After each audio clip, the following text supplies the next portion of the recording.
Salam dəyərli coğrafiya sevərlər. Bu videoda 37-ci sualımızın izahını verəcəm. Sual sinif dərsliyi əsasında hazırlanıb. Sual haqqında müsbət və mənfi fikirləriniz olarsa şərh bölməsində qeyd edə bilərsiniz.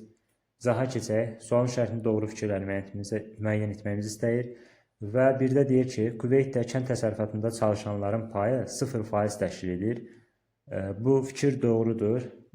Yəni, hər bir inkişaf etmiş və yaxud da ki, inkişaf etməkdə olan ölkənin istər onun sənayesində, kənd təsərrüfatında, xidmət sahələrində çalışanların faiz göstəricisi verilir. Bunun hər birini bilməyə ehtiyac yoxdur. Dərslikdə nə verilibsə ona əsasən getməliyik və bu qeyd olunub. 6-7 ölkələr arasında bir də Kuveytdə qeyd olunub ki, kənd təsərrüfatında çalışanların payı 0%-dir. Yəni, inkişaf etməkdə olan ölkə olsa da, burada kənd təsərrüfatında pay faizi 0-dır. Bu fikir doğrudur. Qarşısını yanlış yazıb, götürmürük. 2-yə baxaq. Avropada Cənubi aqrar region olan ölkə, emigrant ölkə olsa da, turist qəbul edən ölkələr siyahısına daxil deyil. Cənubi aqrar region olan ölkə, deməli, İtaliyadır. Eyni zamanda bunlara Fransanın qərbi, İspaniyanın mərkəzin qeyd edə bilərik ki, bunlar aqrar regionlarıdır ölkələrin. Və burada deyir ki, emigrant ölkə olsa da, turist qəbul edən ölkələr sırasına daxil deyil. Bu fikir yanlışdır. Əslində, emigrant ölkədir, eyni zamanda turist qəbul edən ölkədir. Yəni, emigrant ölkə olmasına baxmayaraq, yəni turizm ölkəsidir. Yəni, turistlər, belə deyək də, 3 günlük, 5 günlük, 10 günlük gəlirlər. Amma emigrantlarsa uzun müddətli ölkəni tərk edirlər. Müvəqqəti uzun müddətli ölkəni tərk edirlər. Bununla əlaqəsi yoxdur. Burada turizmi inkişaf etdirən səbəblər bəs nədir? Məsələn, Roma Kolizeyini qeyd edə bilərik. Eyni zamanda Venesiya şəhərlərində, Milan şəhərlərində moda sərgilərinin keçirilməsi və ən əsası Qarda gölü, məşhur Qarda gölü qeyd edə bilərik.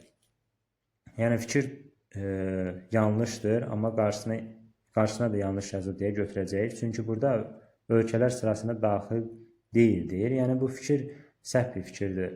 Avropada, məsələn, turist qəbul edən ölkələrə İtaliya, İsveçrə, Avstriya, İspaniya, Yunanistan kimi ölkələri qeyd edə bilərik.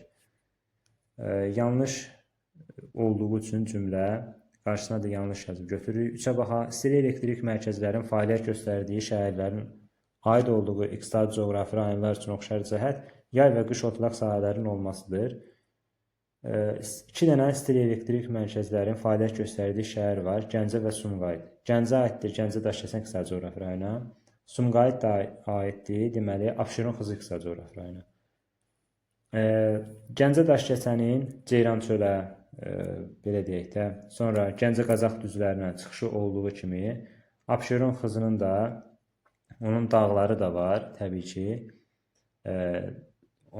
yay otlaqları, yəni, və qış otlaqları da var.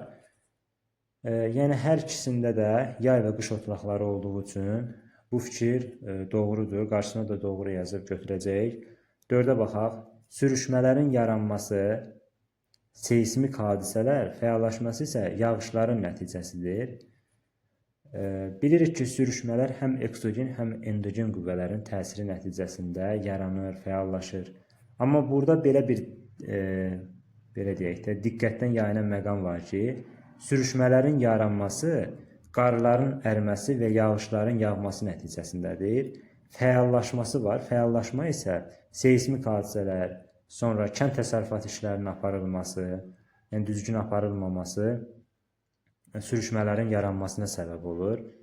Məsələn, belə deyək də, qoyunların, məsələn, heyvanların daha çox otarılması eroziyaya səbəb olur və bu da sürüşmələrin fəallaşmasına gətirib çıxardır.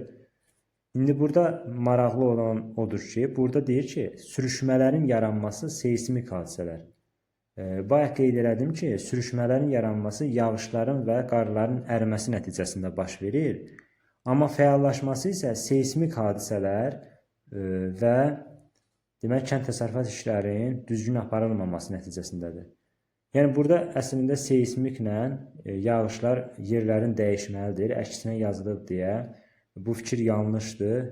Amma qarşısına doğru yazılıb, ona görə götürməyəcək.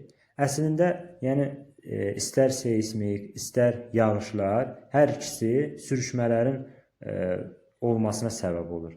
Yəni yaranmasına, sürüşmələrin belə deyək də mövcud olmasına, o terminin yaranmasına səbəb olur. Amma burada bir əsas səbəb var, bir də keçid səbəbi var.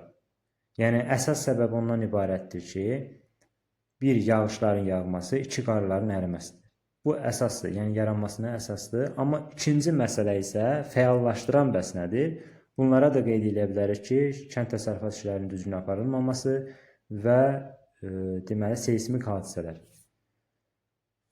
İzah bu qədər. Sualımızın doğru cavabı 2 və 3-dür. Doğru cavab C variantıdır. İzlədiyiniz üçün təşəkkürlər.